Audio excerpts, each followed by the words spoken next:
Hey, and welcome back to another instalment of the Luno trading series. It's been a good run so far, and last episode we looked at the difference between technical and fundamental analysis. If you haven't seen it yet, make sure you catch up just over here. Okay, so this time we're going to be covering the different types of charts, a key aspect if you're going to be making our trades. Today we'll look at line charts, candlestick charts, and of course depth charts. We'll also take a look at what's going on the charts themselves, trend lines, and the basics behind the support and resistance line. Let's start by taking a look at the features we can use with TradingView. This has recently been added to the Luno Exchange and is a really powerful tool. Here, you'll see there are a lot of different tools that we can use. You can select your time frame this week, like this, and switch between different charts by clicking on the chart icon and toggling here. You can also draw some basic trend lines, like so. Okay, we've got our chart. Ready? Let's jump into the detail. First up, let's go over the most familiar crypto chart, a line chart. These show us historical price points over time, whether we want to see minutes, days, weeks, or years. The chart will show daily closing prices during that time period. The time frame that you look at will depend on the trading strategy that you're using, as we talked about in episode 2. Linear line charts divide the price scale into equal pieces, while the log chart scales the price according to percentage changes. You can easily switch between the linear or log scale by clicking on log at the bottom.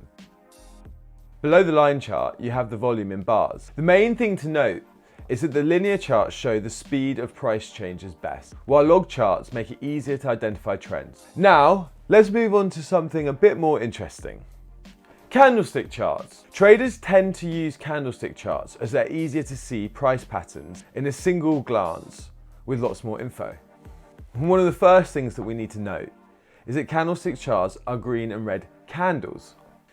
These candles have lots of different information, and the green candles show that the asset, like Bitcoin, closed at a higher price than it opened in that certain time frame. The red candles, however, show the opposite. The price closed lower than it opened. Candles measure a set amount of time, and this can be anywhere from seconds to years. There are 4 parts to each candle on a candlestick chart. Each candle has a body and 2 wicks, the upper and lower wick. The top of the body marks the first recorded trading price at the open, and the upper wick at the top is the high or highest recording trading price in that session.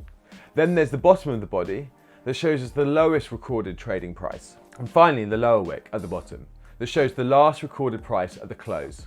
Generally, the longer the body of the candlestick, the more intense buying and selling was during that time frame. If the wicks are short, it means that the high or the low happen close to the opening and or closing price. And of course, the opposite is true of long wicks. The candles give us an idea of how volatile the market is. If we're looking at the candles from a TA perspective, the more volatile the market is, the higher the chance for gains or losses. We'll come back to candlesticks charts later to show you how to draw some trend lines. But first, let's quickly cover depth charts. To get the depth chart, just toggle from TradingView at the top left-hand corner. The depth chart shows us all the market makers who want to buy or sell an asset and the price they want to pay. Left to right, we see the price. The height of the graph shows us the amount of the asset. The lines show how much of the asset is needed to be bought or sold to reach a given price point. The green on the left are the open buy orders and the red on the right are the open sell orders. The open buy orders are below the current price, while the open sell orders are above the current price. At the center, where the 2 lines meet, is the last traded price of that moment. The depth chart shows us supply and demand at a glance and how deep the market is. Traders look for signals in the curves and the movements of these lines. Another kind of line that we want to talk about are trend lines. Trend lines are diagonal lines drawn on charts that connect specific data points. They make it easier to see price movements and market trends. It's generally agreed that trend lines should connect 3 or more points together to be considered valid. The main thing to note about trend lines is where the points you connect are. In an uptrend, you draw the lines using the lowest values in the line chart.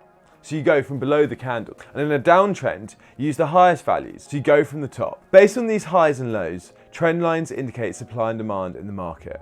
A valid trend line must be tested several times to show it's not just a coincidence of price fluctuation. When we extend trend lines into the future using moving averages, they act as a line of resistance. or support, depending on whether they're at the bottom or the top.